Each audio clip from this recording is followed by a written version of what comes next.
Olá! Supremo Tribunal Federal prorroga proibição de despejos na pandemia após mobilização popular. Apagão dos apps, entregadores e motoristas de aplicativo prometem paralisação e atos para este 1º de abril. E ainda, 58 anos do golpe de 1964. Especialistas apontam estratégia do Estado na tentativa de apagamento da memória e história da ditadura militar. Eu sou Emília Bisotto e te convido a continuar aqui com a gente. O programa Central do Brasil está começando agora.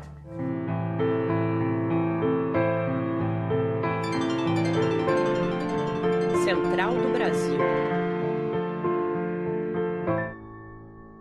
Notícia boa! Nesta quarta, dia 30 de março, o ministro Luiz Roberto Barroso, do Supremo Tribunal Federal, decidiu estender o veto a despejos e desocupações até o final de junho de 2022. A decisão, aguardada pelos movimentos populares articulados pela campanha Despejo Zero, foi comemorada por manifestantes que, na data de ontem, se mobilizaram em frente ao Congresso Nacional em Brasília. Benedito Barbosa, membro da campanha Despejo Zero, fala sobre essa importante decisão.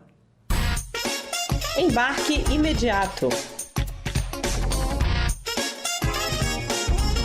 Eu queria aqui, emocionado, mandar um abraço para cada um e cada uma, em todo o Brasil, por todos os cantos do país, onde a gente realizou manifestação, mobilização, onde a gente também torceu, pela nossa vitória, onde a gente mandou cartas, para o STF, e pediu e lutou, e vem lutando, todo esse período para que as famílias, que estão nas ocupações tenham algum tipo de dignidade. Então, eu queria mandar esse abraço para todo mundo, e dizer que a nossa luta continua. A gente sabe que o nosso prazo também é curto, são aí 3 meses praticamente, até o mês de junho. Então nós vamos ter que travar uma longa luta junto aqui ao Congresso Nacional, à Câmara dos Deputados, para que a gente encontre uma transição, para toda essa situação, porque a situação, dos conflitos pela terra no Brasil, ela só vem aumentando e vai aumentar ainda mais. Saudoso do período da ditadura, Bolsonaro trouxe de volta ao poder os mesmos militares que sentiram representados pelo golpe de 1964. Não é à toa que é o governo com um número maior de militares em cargos estratégicos desde o fim da ditadura. Com isso, o bolsonarismo tenta reescrever a história do golpe, que esta semana completa 58 anos. O que temos de concreto é a ocupação de militares na gestão pública do governo de Bolsonaro, práticas conservadoras, gestão autoritária e o retrocesso de políticas afirmativas para a população. Nesse caminho, o Estado tenta deslegitimar o golpe de 64, desconstruindo a verdadeira história e enaltecendo o torturador. Veja mais detalhes sobre esse tema com Vanessa Nakassato. Nacional.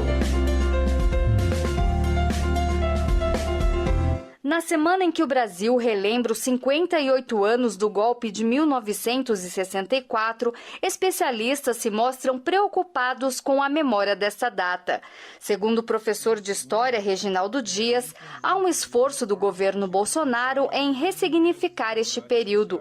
Além de negar que o golpe tenha existido, o Estado busca conferir legitimidade à ditadura. Então, 31 de março, para o presidente da República e para os militares que o cercam, é uma data de comemoração, de festejo, de uma ação que eles julgam positiva para a história brasileira. Para os que vão, no dia 31 de março, fazer a marcha até o Monumento dos Mortos e Desaparecidos em São Paulo, é uma data de protesto. Para estudiosos do tema, isso acontece porque não houve um processo de justiça de transição no Brasil, como aconteceu na Argentina e no Chile, por exemplo. Até hoje, 37 anos após o fim da ditadura, apenas um entre centenas de torturadores foi condenado no país, o que permite a Jair Bolsonaro enaltecer como herói nacional o coronel Carlos Alberto Brilhante Ustra, símbolo da tortura e crueldade daquele período, como explica o historiador Reginaldo Dias. O Estado brasileiro tinha uma política de provocar esquecimento sobre esse passado da ditadura, Não pune ninguém, não apura a verdade. Então você não tem você não tem os elementos da justiça de transição que passam pelo conhecimento, pela verdade sobre o que aconteceu, pela adoção de medidas que previnam para que não aconteça de novo. Os dois órgãos permanentes que lidam com os mortos, desaparecidos e demais perseguidos pela ditadura, a Comissão de Anistia e a Comissão Especial sobre Mortos e Desaparecidos Políticos, sofreram duros reveses sobre o governo Bolsonaro. Segundo o levantamento da Universidade Federal de Minas Gerais, além de rejeitar mais de 1.000 solicitações de anistiados políticos, o governo paralisou trabalhos fundamentais, como a identificação de ossadas de valas clandestinas encontradas no cemitério de Perus, em São Paulo. Mas o professor de Direito, Manuel Moraes, afirma que nenhum ataque é capaz de apagar o que já foi feito. As comissões da verdade, elas surgem no mundo, né, principalmente pós-Segunda Guerra Mundial, para exatamente limpar esse meio de campo. Porque uma coisa é a luta partidária, uma coisa é a luta da disputa ideológica, né? Outra coisa são os fatos. Contra fatos, não há argumentos. A ditadura militar ocorreu entre 1964 e 1985. Segundo a Comissão da Verdade, pelo menos 50.000 pessoas foram presas, mais de 20.000 torturadas. Dessas, 475 foram mortas.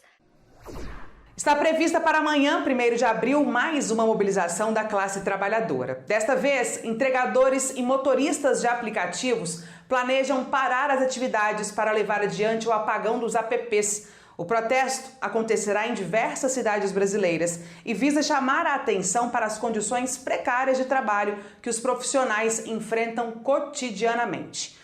O break dos entregadores nos mostra que a luta dos trabalhadores que dependem de plataformas digitais e aplicativos é árdua para convencer e mobilizar a sociedade, que ainda desconhece as dificuldades enfrentadas pelos profissionais.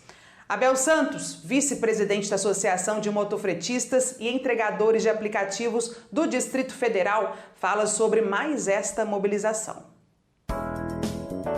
Entrevista Central. Olá, a Entrevista Central recebe hoje o vice-presidente da Associação de Motofretistas Autônomos e Entregadores de Aplicativo do Distrito Federal, Abel Santos. Em pauta, a mobilização nacional chamada de Break dos Apps, puxada por esses trabalhadores. Bem-vindo, Abel. Tudo bem, meu amigo? Os entregadores voltam a se mobilizar em escala nacional esta semana. Quais são as principais reivindicações nesse momento? O break está aí presente na vida do trabalhador para o aplicativo desde 2020. Nós fizemos o primeiro break dia 1º de junho de 2020. E desde lá as reivindicações elas não mudaram muito, né? Elas permaneceram as mesmas em alguns pontos e aumentaram, acrescentaram mais reivindicações por falta do próprio aplicativo em tentar sanar esses problemas, né? Na época nós ainda pedíamos reajuste de taxa, né? Reajuste do quilômetro rodado, que esse reajuste ele pudesse ser anualmente de acordo com o IPCA, porque senão o entregador ele perde muito poder de compra. E essa é a principal reivindicação que nós temos até hoje, né? No caso, nós tivemos uma adesão muito grande, né, de todo o país. Alguns estão iniciando essa manifestação antes daquilo que foi combinado para o país todo, mas o dia 1º ele será um ponto-chave para todo o país, né? Nós acreditamos que será a maior, né, até hoje, o maior break já realizado e de uma forma mais estratégica, porque nós não vamos para um ponto só concentrar e manifestar, nós vamos realmente brecar os shoppings e os centros comerciais que têm o maior fluxo de pedidos, né, de saída de pedidos, para que realmente isso não aconteça, né? Estamos buscando aí o apoio do comerciante para que ele desligue realmente a plataforma, para que a gente possa ter um êxito, porque eles também pagam uma taxa altíssima, né, para a plataforma para poder estar anunciando, vendendo através dessa plataforma. Mas dessa vez é uma mobilização que unifica trabalhadores ligados a várias plataformas. O que muda em relação ao primeiro break? Desde 2020, nas minhas contas, esse vai ser o 5º break, né? Se você for contar desde o início da pandemia, que a gente começou a lutar pelos EPIs necessários para combater o vírus. Hoje, o que está mudando é como eu falei, né? As demandas elas permanecem a mesma por falta de retorno dos aplicativos. O que muda é que apareceu mais demandas, né? Uma demanda que surgiu nesse intervalo de tempo é a questão do pedido duplo. Hoje, um entregador ele ganha uma taxa para entregar um pedido. E se, um exemplo, você pedir e o seu vizinho pedir junto, né, e esse pedido no mesmo estabelecimento ou em estabelecimentos próximos, esses 2 pedidos vai ir para um único entregador. E aí esse entregador ele faz os 2 pedidos ganhando praticamente uma taxa só, né? Ou uma taxa de 30% ou uma taxa de 50%. Ele não ganha as 2 taxas. Um estudo organizado pela Oxford apontou que os aplicativos em funcionamento no Brasil não oferecem condições mínimas de trabalho. O que explica esta nota tão baixa do Brasil? Eu acompanhei esse estudo também, né? Hoje o aplicativo que teve uma nota maior dentro do território brasileiro foi de 2 estrelas, sendo que vai de 0 a 10, né? Eu creio que o fator que teve mais responsabilidade em relação a isso foi justamente a falta de condições para que esse trabalhador possa atuar, né, nas ruas. Porque se eu preciso de um banheiro, eu tenho que recorrer a um restaurante que muitas vezes ele não me autoriza. Se eu tenho que ir ao shopping, eu tenho que deixar minha bag lá fora, na moto, entrar e muitas das vezes ainda tenho que explicar para o segurança o que eu vou fazer lá dentro, né? E aí é muito complicado esse acesso a um banheiro, que é algo tão simples, né? Tão fisiológico, tão de necessidade coletiva e que não é pensado nessa parte. Se eu quero beber uma água, eu tenho que comprar, porque muitas das vezes os estabelecimentos também não fornecem essa água. Então, essa precariedade do mínimo básico, eu creio que é o que levou, né? Abel, muito obrigado pela sua participação e até uma próxima oportunidade. Eu que agradeço, meu amigo. Esses espaços eles são importantíssimos, né, para a categoria, para o movimento, para que a sociedade civil venha escutar e entender, né, as demandas. Emília, voltamos com você aí no estúdio. É isso aí. Muito obrigada, Afonso. Muito obrigada, Abel, pela participação aqui no Programa Central do Brasil. Bom, a sugestão cultural desta quinta é para falar de uma mini turnê que irá divulgar o disco Acesa, da cantora recifense Alessandra Leão. As canções que fazem parte do repertório tratam de vida, espiritualidade e transmutações pessoais da artista. Evocam a fé e a festa de tradições musicais do Nordeste a partir do coco e arranjos que vão do som eletrônico aos sopros das cirandas.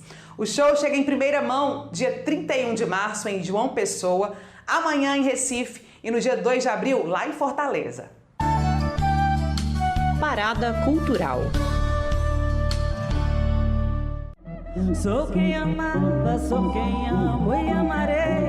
O teu grito que cantei, sou o mar que sussurrava. Olá, eu sou Alessandra Leão. Essa semana a gente está fazendo o lançamento do meu disco novo, Acesa, por 3 capitais do Nordeste. No dia 31 a gente está no Vila do Porto, junto com a participação especialíssima da mestra Odete de Pilar, mestra Ana do Coco e mestre Janduí. No dia 1º a gente vai estar em Recife, com a participação do grupo Bongá, onde a gente vai fazer uma homenagem ao nosso amigo Guitinho. E no dia 2 de abril a gente está em Fortaleza, no Cine Teatro São Luís.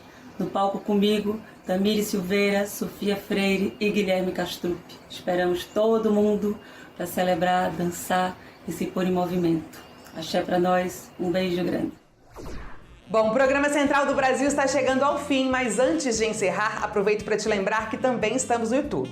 Para assistir esta edição ou outras que já foram ao ar ou até acompanhar o programa em tempo real, basta acessar o canal do YouTube da Rede TVT ou do Brasil de Fato, ok? Bom, eu agradeço a sua companhia e te encontro amanhã. Até lá, tchau!